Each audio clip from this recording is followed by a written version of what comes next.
Footage निकलवाता है, लेकिन एक भी फिलिंग स्टेशन पर बस नजर नहीं आती। सर, पांचों बॉडी को पोस्टमार्टम के लिए भेज दिया है। डॉक्टर का कहना है कि ये बॉडी तो 2 दिन पुरानी नहीं है, बल्कि इसमें से जो 3 बॉडीज हैं जिनके शरीर पर अजीबोगरीब से कपड़े थे, वो तो इतनी बुरी हालत में है कि लगता है हफ्तों से पानी में ही थी। और ड्राइवर और कंडक्टर की भी कम से कम 1 हफ्ते पहले मौत हुई होगी, ऐसा लगता है। इंस्पेक्टर को कुछ समझ में नहीं आ रहा था कि ये पहेली आखिर है क्या। ऐसा कैसे हो सकता था? ड्राइवर और कंडक्टर को 2 दिन पहले उस बूढ़ी औरत ने अपनी आंखों से देखा था। इसका मतलब उनकी मौत तो इन 2 दिनों के बीच में ही हुई है। पहेलियों को सुलझाने के लिए इंस्पेक्टर जाकर बस का फ्यूल टैंक खोलकर देखता है, और जो सामने उसे नजर आता है उसे देखकर उसे मानो करंट सा लग जाता है। बस का फ्यूल टैंक लबालब खून से भरा हुआ था। साल 1995, रात के तकरीबन 2 बज रहे थे। एक तो गहरी ठंडक, ऊपर से पिछले 2 घंटे से लगातार बारिश हो रही थी, जिसके कारण उस 22 साल के लड़के का बस स्टॉप पर खड़े रहकर बस का इंतजार करना मुश्किल होता जा रहा था।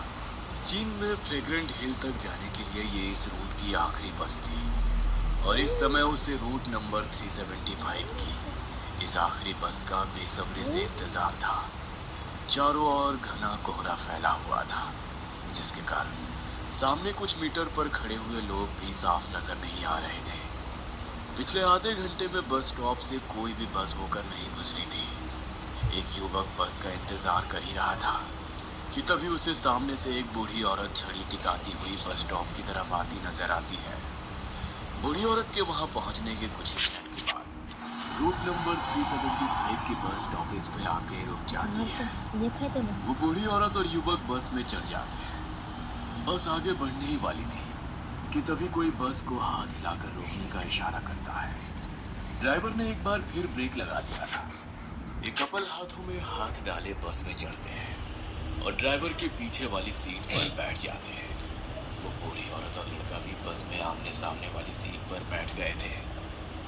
बस में कुछ मिलाकर सिर्फ 4 ही सवारियां थी। ड्राइवर ने एक बार फिर इधर उधर देखा। जब उसे कोई सवारी दिखाई नहीं दी तो उसने बस को आगे बढ़ा दिया। ड्राइवर के बस को आगे बढ़ाने के बाद बस में सवार लेडी कंडक्टर एक एक करके टिकट काटने लगती है। बस में बैठा कपल एक दूसरे के कंधे पर सर रखकर नींद